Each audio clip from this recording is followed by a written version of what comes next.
il faut de bons fiscalistes et que le parquet financier commence à manger. Parce qu'il ne faut pas croire, actuellement, il y a plus de 100 personnes en prison. Hein? Ah oui. Il y a des dates. Il y a 130 arrestations et quelques gars. Oui. Mais les gens, mais le parquet financier, mu ngi liggéey. Tey kan moo fi doon waxu CENTIF.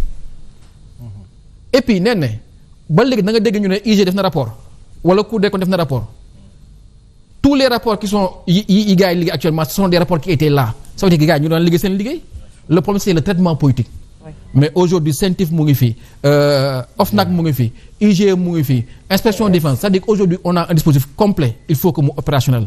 Le parquet financier, qu'on le veuille ou non, ça va monter en puissance. Maintenant bu fekkee dafa am ñoo xam ne am désir de vengeance mënuñu imposer ce calendrier là à la justice. La justice doit prendre le temps de faire ce qu'elle a à faire, mais de le faire comme ni mu ko war a defee. Kenn nanguwul tey Mansour Faye ne day génn amul benn mesure bu ko interdit mu génn, il a le droit de sortir. Donc c'est des choses qu'on doit éviter pour que le parquet financier gagne en crédibilité et que liggéey bi ñu liggéey ñu bañ ko yàq. D'accord, oui Mohamed. Alors ci wàllu woowu ci reddition des comptes bi Fatima mi ngi koy rappelé léegi c'est beaucoup de gens ñu ngi déjà ci kaso bi déjà ci lim bi sàng ñu ngi wax l'honorable député Moustapha Diop itam ñu ngi vers la levée de son immunité parlementaire mais ci façon générale est-ce que jàpp nga ne ni ñu koy defee ñu ngi respecter ak yelleefu ñu ngi interpellé muy la reddition des comptes bi nga xam ne da ngay dégg ñu naan la Farba musul yore daray état gérer daray état kazalika Tahirou, c'est-à-dire on ne comprend même pas le pourquoi ñenn ñi ñu tëj leen kaso quelqu'un comme que Lat Diop mi nekk kaso ka ko tuumaal daw na doo comprendre daal est-ce que justice boobu mën nañ am confiance ba léegi ci moom. Oui, moi je pense que mën nañu am confiance ici quand même parce que sur le cas de Farba du rapport Cour des comptes du rapport IG rapport CENTIF la c'est des transactions financières. Oui. Maintenant qu'est-ce qu'il y a dans le dossier ñun maîtriser wuñ trop dossier bi liñ ci wax les chefs d'accusation. D'ailleurs il faut saluer que on a convoqué Farba mu ñëw ñu jox ko dossier bi mu dem. Ça veut dire que ils sont sûrs de leur dossier. Maintenant parce que délit yi nga mën a reprocher dans le cadre des finances bëri na du rek détournement de deniers publics.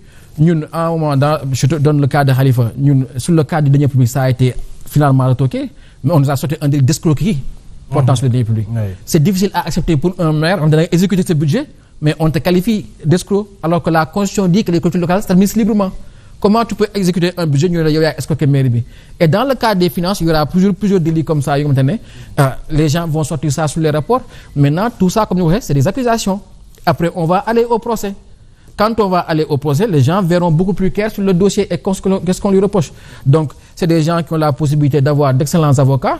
Maintenant, il faut mener la bataille, c'est la bataille de l'opinion. Alors, je pense que s'ils ont la certitude que les accusés de ñoom, il leur faudra se battre. Alors, top gi dafa dem ba ci l'ancien président de la République. C'est vrai que à l'Assemblée sax wax nañu ne loi bu jëm ci weccante ay prisonniers transfèrement de prisonniers inquiété wul wala soxalul le président Macky Sall mais ni ñu ko tëggee dafa mel ni même ni ñu koy annoncé dafa mel ni ce nouveau régime am na lu mu jàppal xëy na l'ancien président de la République qui exerçait 12 ans de pouvoir et puis bu fekkee dañuy jouer ci mu ñëw ñu koy inquiété est-ce que du doon précédent dangereux ci ku nu falati ci ab président de la République ñu di la sonal ak des trucs de justice.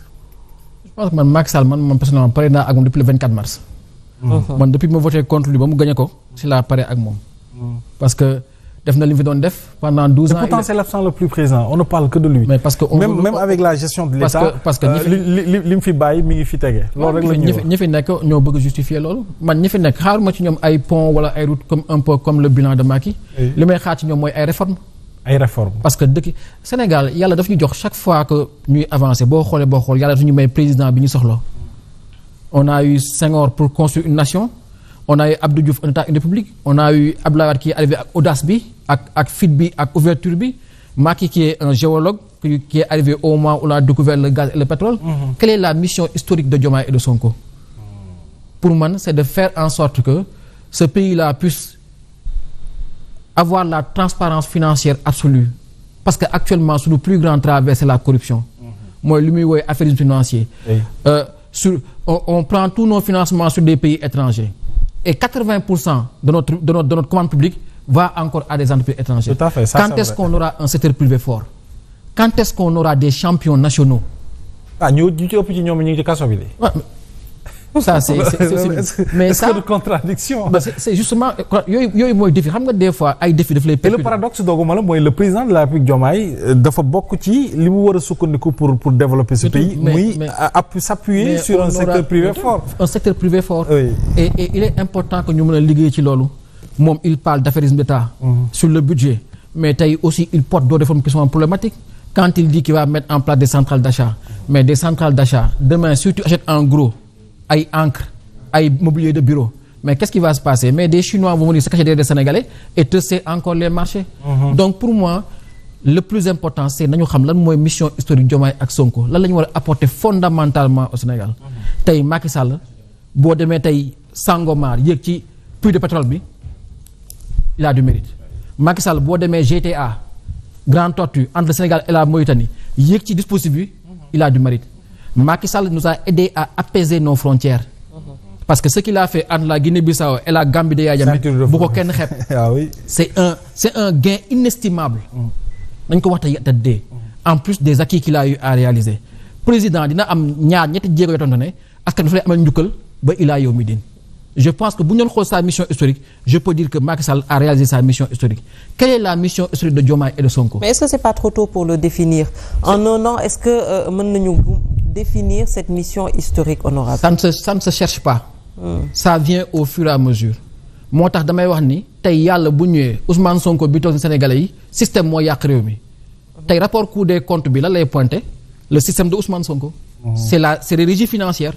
Est-ce que Ousmane Sonko aura le courage de réformer ses propres régies financières? Est-ce qu'il a le courage de les mettre face à la responsabilité?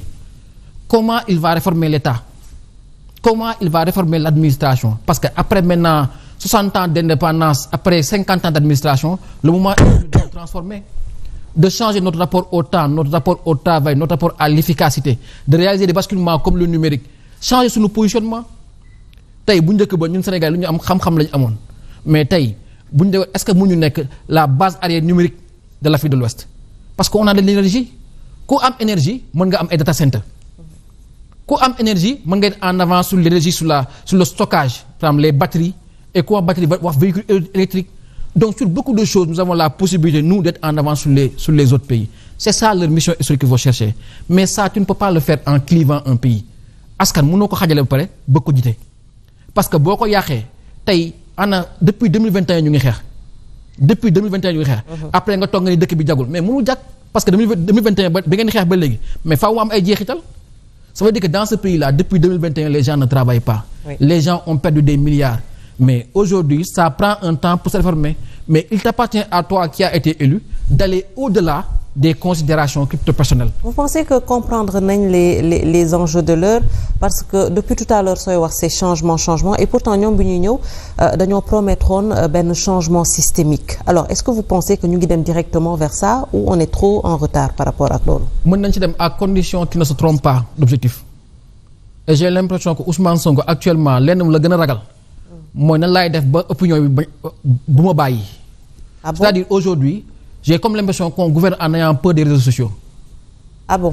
Oui. Tey aujourd'hui on n'est pas en train de gérer l'opinion pour au cas où de dire que dans 4 ans mën naa présenté wu. Soo bëggee réussir une mission da ngay fàtte sa bopp. Bu dee li ngay wax dëgg la ci yow que yow tu travailles pour les générations futures da ngay ñëw ne lii la ñu war def réforme yi ñu ma def et je me lance pour faire les réformes. Si tu le fais au bout de 2 ans tu stabilises le pays et au bout de 3 ans tu as la possibilité de mettre devant les Sénégalais des réalisations concrètes pour que ñu mën la accompagner sur le long terme mais bu dee yow comme li ko Tahirou Sarr wax dafa li ko Tahirou Sarr wax mooy dox ci bopp bi parce que Tahirou Sarr da ko ne yow d'ici 4 ans tu seras périmé. Le combat n'est pas d'être périmé ou de rester d'actualité. Le combat c'est yow li ñu la dénk est-ce que mën nga ko yor wala mënoo ko yor. Est-ce que mën nga ko joyanti wala mënoo ko joyanti. Est-ce que mën nga ko defar wala mënoo ko defar. Est-ce que mën nga ko ñoŋal wala mënoo ko ñoŋal. Te nag réew mi nga yor ay réew borom xel la. Les Sénégalais sont très intelligents. Mën nañ la votel fal la jox la majorité dafay toog la siraan man Sénégal dama ne balaa may ragal Sénégalais rek mooy instant bi Sénégalais yi noppee ne tekk. Benn politicien la ñu yëngal.